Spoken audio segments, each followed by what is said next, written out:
Imagine a society where everything you do, everything you say, and everything you buy is controlled and evaluated by the authorities. It's not science fiction. In China, it's a reality. From now on, citizens' lives are rated and assessed. This is what the Chinese Communist Party calls social credit. The government here says it is trying to purify society by rewarding those who are trustworthy and punishing those who are not. So like the credit score that most Americans get for how they handle their finances, Chinese citizens are now getting social credit scores. The social credit rating system began testing 5 years ago in approximately 30 Chinese cities. It will be rolled out across the entire country by 2020. So now, the government is tracking citizens' behavior from smoking on a train to jaywalking. If one score drops low enough, they could be denied travel or buying an apartment. When Liu Hu recently tried to book a flight, he was told he was banned from flying because he's on the list of untrustworthy people. Liu is a journalist who was ordered by a court to apologize for a series of tweets he wrote and was then told his apology was insincere. I can't buy property. My child can't go to private school, he says. You feel you're being controlled by the list all the time. And the list is now getting longer, as every Chinese citizen is being assigned a social credit score. Nearly 15 million people have already been prevented from traveling. The process made possible thanks to the collection of masses of data in all areas of its citizens' private and public life, and it is set to be implemented nationally in 2020. China's growing network of surveillance cameras makes all of this possible. The country already has an estimated 176 million cameras. This knows every person, every bike, every car, every bus. You can tell whether it is an adult, a child, a male or female. It can recognize more than 4,000 vehicles. For China's population, already scrutinized by the country's 117 million surveillance cameras, the social credit system only signals a further decline in freedom. How far into people's daily mundane activities does this go? Well, I think that the government and the people running the plan would like to go as deeply as possible to determine how to allocate benefits and also how to impact and shape their behavior. In this building, the officials of Rongcheng assign a rating to its inhabitants. We were able to sneak inside and film discreetly for a few minutes. Here, the agents collect data provided by the police, courts, and tax office. Each resident is then given a rating from the letter D for not-so-good citizens to AAA for the best. This also applies to companies. In several big cities in China, including here in Shanghai, the government is even tracking jaywalkers. Cameras record them going through intersections, zero in on their face, and then publicly shame them on nearby video screens. Police in Beijing have been wearing these glasses that can recognize faces linked to the government's national database to help boost arrests. How advanced is this technology? This is cutting edge. Wu Fei is CEO of a company that makes the glasses. He claims he doesn't know how the government intends to use his technology. I have no idea. Really? Yes. Do you trust the government the way they're using your technology? Sorry, I can't answer this. You can't answer that. This is outside our scope of questions. China plans to launch a digital mass surveillance systems are stirring concerns of privacy and government accountability across the globe. He says how the new scoring system truly works is kept secret and could be easily abused by the government. Many countries across the globe are experiencing a massive expansion in government surveillance powers, and the threats of global instability, terror and war are leaving increasingly less space for privacy and individual freedom in the post-industrial society. Reward good citizens and punish bad people. Human rights activist Hu Jia is already blacklisted. Deprived of his passport for 10 years, his movements are limited. He says the social credit system will allow authorities to more easily punish those who do not pledge allegiance to the party. In China, the people who will lose the most credit are those who do not agree with the Communist Party. We can't criticize society or the current system, nor should we say bad things about the highest levels of power and the leader. In fact, this social harmony desired by the party is said to maintain the stability of society, but it only serves to guarantee the monopoly of its power. We're already moving very quickly, as you know, into a sort of surveillance society where lots of organizations of all types have lots of data about us. If we unify it all around one identity system, that hurdles us far faster and far further into a surveillance society.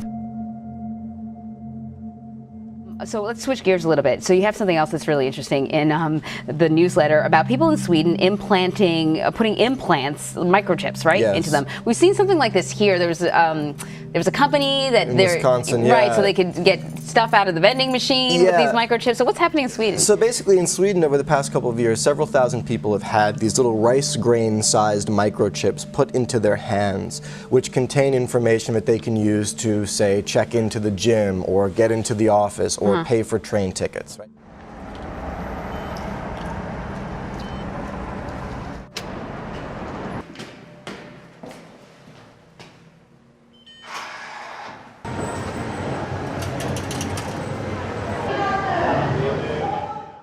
On the one hand, everyone can appreciate that that's convenient, right? How many times have you been looking for your key fob at the gym or can't remember your password for something? But I think the bigger question here is, look, as the human body itself becomes a technological platform, right, there are big questions we need to consider about what kind of information is put out about us, from us, quite literally, and also further down the line, what kind of access do other people or platforms have to that information that is inside us, right? This is a biotech question, this kind of blurring of the lines between the human body and tech. I mean, it's one thing if you're holding your smartphone and it's sort of emitting data about you. It's another thing if your own hand is doing the same thing.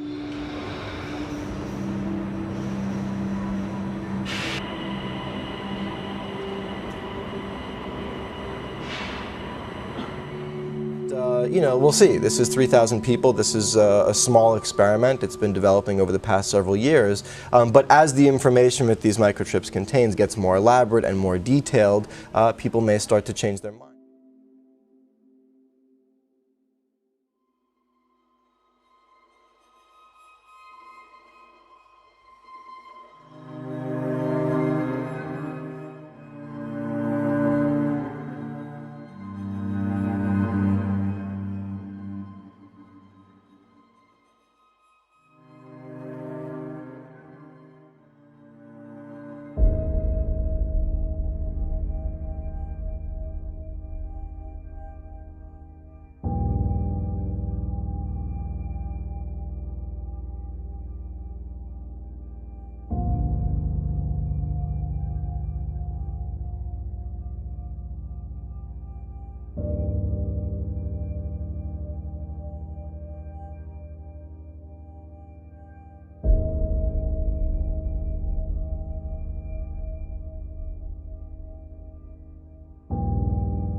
This is not an animation. This isn't like the Fox football robot. It looks like Star Wars to me, though. Yeah, it's a little Terminator-esque, right? But this is the Atlas robot, and this thing can now go out for a jog.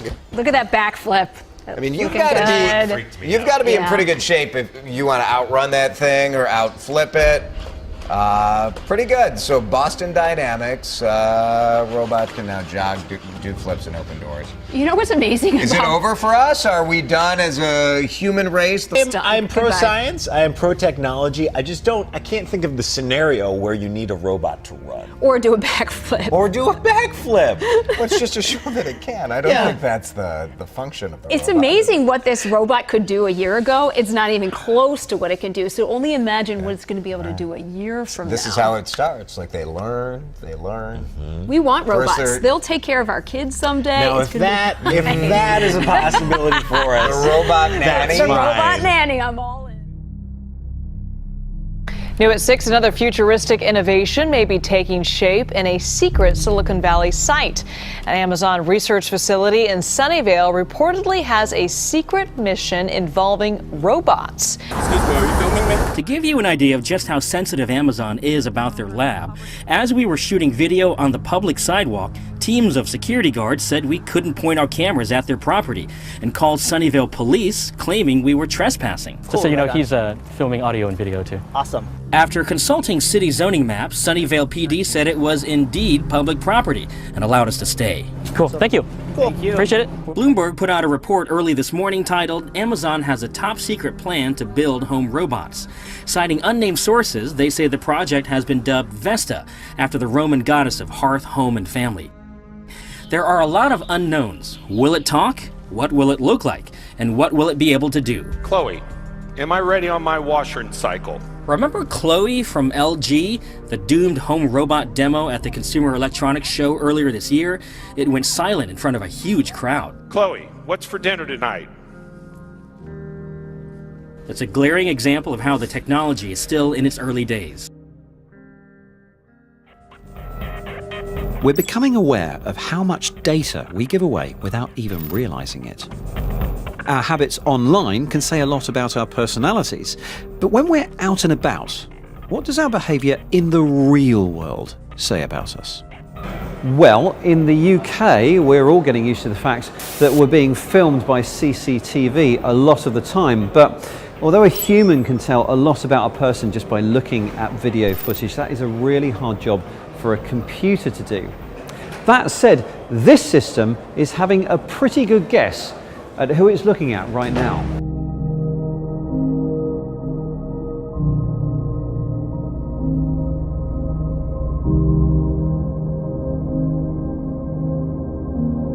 This kind of profiling of humans by computer systems has many uses, from this kind of anonymized retail analysis to other areas that might say more about us as people. One of the more controversial uses for AI is in policing. Peterlee Police Station in County Durham, the early hours of the morning. The man pictured here in the station's CCTV, let's call him Steve, has been arrested for possession of heroin. Arrest is on suspicion of possession of a controlled substance. Here in Durham, the police are trialling AI software which could help make decisions about suspects being held in custody. Leave your shoes there and we'll just do a quick search. After Steve's been processed, the custody sergeant will enter his details into a system called the Harm Assessment Risk Tool, or HART for short. It's an artificial intelligence tool designed to help custody sergeants make decisions about what to do with a suspect. And this allows us to target the people in terms of our interventions that we've developed to make sure that they don't commit crime in the future. Everybody that I've spoken to who works with the HART project is very keen to stress that the information that it provides is advisory only and that a human custody sergeant makes all final decisions. But the use of this technology in general is for some people a cause for concern. This kind of artificial intelligence system in policing relies on big data, and that means that people's privacy is at risk, and it risks us moving more towards a surveillance state. But it also risks discrimination because patterns that exist in data already risk being perpetuated and repeated, and there's very little accountability over it. And it's this data that privacy campaigners find troubling. Experience data profiles individuals based on their postcode, their household, and even down to an individual level. And some of these kind of profile stereotypes include terms like disconnected youth, Asian heritage, dependent greys, and people are sorted into these categories. Now, that's bad enough. When that kind of profiling is being used to make decisions about freedom and justice in the UK, I think we really need to just put the brakes on and say, why are we doing this?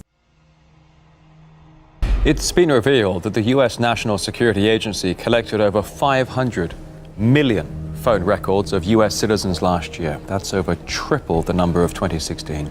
And that is despite a new law limiting the spy agency's powers. The US Freedom Act bans the bulk collection of phone records and internet metadata, whilst also limiting government data collection to what is, quote, reasonably practicable. It does, however, permit the gathering of phone and text logs when a link to terrorism is proven. The recent increase in records collected comes in stark contrast to the concerns expressed last year by President Donald Trump. I think that is a very big surveillance of our citizens. I think that's a very big topic, and it's a topic that should be number one, and we should find out what the hell is going on.